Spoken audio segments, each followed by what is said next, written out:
নমস্কার বন্ধুরা, শুভমিতা ব্লগে সবাইকে স্বাগত জানাই। আজকে তোমাদের সাথে শেয়ার করব একদমই নতুন ধরনের মাছের মাথা দিয়ে বেগুনের রেসিপি। গরম ভাতের সাথে দুর্দান্ত মুখরোচক ও সুস্বাদু এই রেসিপিটা অপূর্ব লাগে খেতে। বাড়িতে অবশ্যই একবার হলেও এইভাবে মাছের মাথা দিয়ে বেগুন রান্না করে দেখো, তারপর আমায় কমেন্ট করে জানিও রেসিপিটা তোমাদের কেমন লাগলো। তাহলে চলো বন্ধুরা, রেসিপিটা দেখে নেওয়া যাক।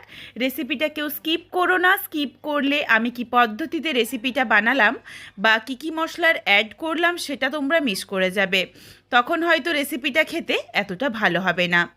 এখানে আমি প্রথমেই মাছের মাথাটা ধুয়ে পরিষ্কার করে লবণ, হলুদ আর অল্প একটু লঙ্কার গুঁড়ো দিয়ে মেখে রেখেছি।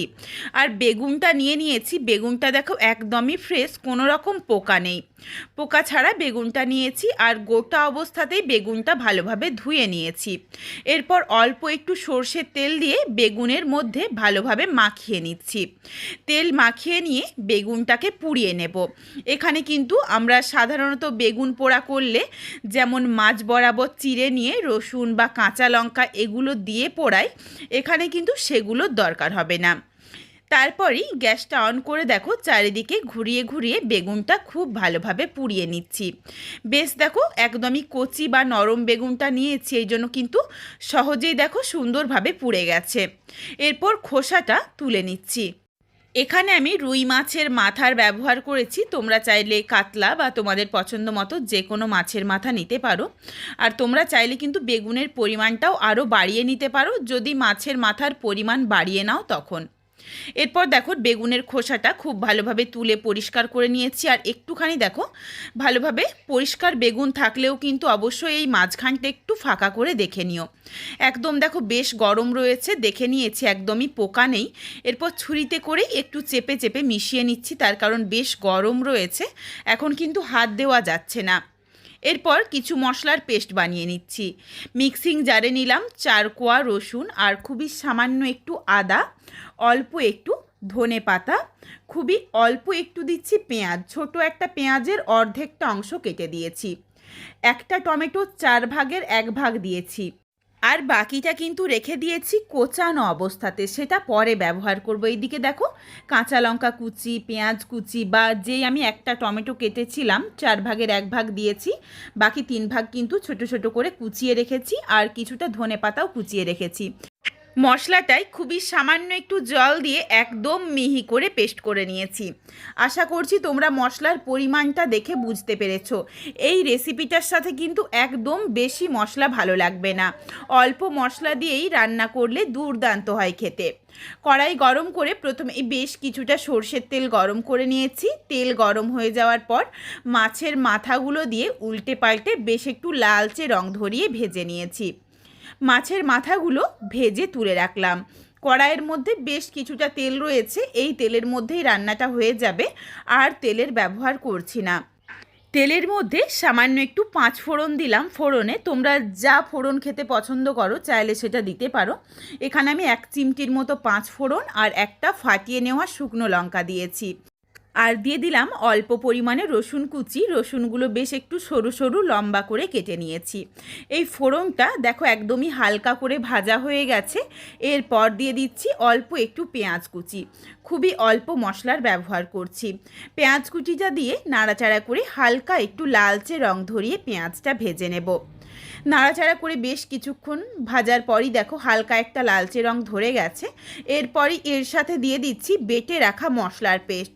মশলা দিয়ে নাড়াচাড়া করে বেশ কিছুক্ষণ সময় নিয়ে মশলাটা কষিয়ে নিচ্ছি, যতক্ষণ না অবধি মশলার কাঁচা গন্ধটা চলে যায়। প্রায় মিনিট 3-4 সময় নিয়েই কিন্তু মশলাটাকে কষাতে হবে, যাতে কোনো রকম কাঁচা গন্ধ না থাকে। তার কারণ বাকি উপকরণ যখন দেব তারপর কিন্তু আর বেশি কষানো হবে না, এই জন্য মশলায় একটু সময় নিয়ে কষিয়ে নেব। মশলা যখন কাঁচা গন্ধ চলে গেছে তারপর দিয়েছি টমেটো কুচি, কাঁচা লঙ্কা কুচি, অল্প একটু হলুদের গুঁড়ো, সামান্য একটু জিরের গুঁড়ো আর ঝালের জন্য লঙ্কার গুঁড়ো। ঝালটা তোমরা যেমন খেতে পছন্দ করো সেই বুঝে দিয়ে নিও। তবে এখানে শুকনো লঙ্কা ফোড়ন দিয়েছি বা কুচিয়ে নেওয়া কাঁচা লঙ্কা দিয়েছি বলেই আমি খুবই সামান্য একটু লঙ্কা দিয়েছি। স্বাদ অনুযায়ী লবণ দিয়ে দিলাম, অল্প করেই লবণ দিয়ে একটু ভালোভাবে কষিয়ে নিচ্ছি যাতে টমেটোটাও একদম গলে যায়। বেশ কিছুক্ষণ ঢাকা চাপা দিয়েই মশলাটা কষিয়ে নিচ্ছি। প্রথমে মশলাটা দিয়ে মিনিট 3-4 কষিয়েছিলাম, আবারও টমেটো যে দিয়েছিলাম তারপর আবারও প্রায় 3-4 মিনিট সময় নিয়ে একটু কষিয়ে নিচ্ছি মশলাটা, যাতে টমেটোটাও একদম গলে যায় আর মশলার কাঁচা গন্ধ একদমই না থাকে। টমেটো যখন খুব ভালোভাবে গলে গেছে তারপর দিয়েছি ভেজে রাখা মাছের মাথাগুলো দিয়ে খুন্তিতে করে একটু চেপে চেপে ভালোভাবে ভেঙে নিয়েছি। বেশ দেখো একদম ঝুরো ঝুরো হয়ে গেছে। এরপর এখানে দিয়ে দিচ্ছি 1/2 চামচ পরিমাণে চিনিটা কিন্তু অবশ্যই দিও, তাহলে টেস্টটা ব্যালেন্স হয়ে যাবে, কারণ বেশ কিছুটা টমেটোর ব্যবহার হয়েছে। আর এখানে কিন্তু আমি আবার পাতিলেবুর রসও ব্যবহার করব, এই জন্য চিনিটা অবশ্যই দিতে হবে। মশলা থেকে দেখো সুন্দরভাবে তেলটা ছাড়তে শুরু করেছে। বেশ কিছুক্ষণ সময় নিয়ে আমি মশলা বা মাছের মাথা পুরোটাই খুব ভালোভাবে কষিয়ে নিয়েছি। এরপর দিয়ে দিলাম বেগুন পোড়া দেওয়ার পর কিন্তু আর খুব বেশি সময় নিয়ে রান্নাটা হবে না। শুধুমাত্র বেগুনের গায়ের মধ্যে যেটুকু জল আছে এটা শুকিয়ে গেলেই হবে। আর এই রান্নার মধ্যে কোনো রকম জলের ব্যবহার করব না, জল ছাড়াই রান্নাটা কিন্তু করতে হবে।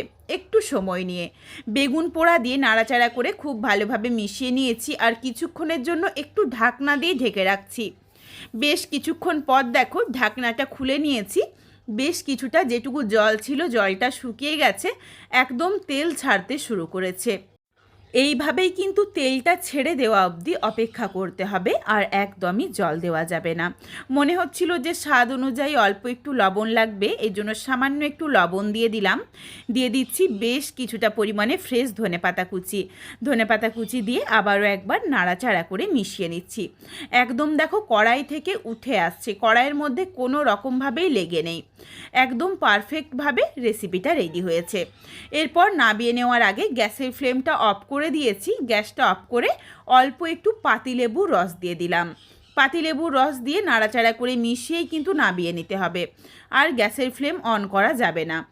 সুন্দর একটা পাতিলেবুর গন্ধ চলে এসেছে, আর খেতেও বেশ মুখরোচক লাগে। তোমরা যারা টক খেতে একটু পছন্দ বেশি করো তারা চাইলে একটু বেশি লেবুর রস দিয়ে নিও, যারা কম পছন্দ করো তারা চাইলে একটু কম করে দিয়ে নিও, তাহলেই হবে। বন্ধুরা, বেগুন বা মাছের মাথা দিয়ে তো অনেক ধরনের রেসিপি বানিয়েছো, তবে তোমাদের কাছে আমার অনুরোধ রইল বাড়িতে অবশ্যই একবার হলেও এই রেসিপিটা বানিয়ে আমায় কমেন্ট করে জানাতে ভুলো না কিন্তু যে রেসিপিটা তোমাদের কেমন লাগলো। রেসিপিটা তোমাদের যদি ভালো লাগে তাহলে লাইক করো, শেয়ার করে বন্ধুদের দেখার সুযোগ করে দিও।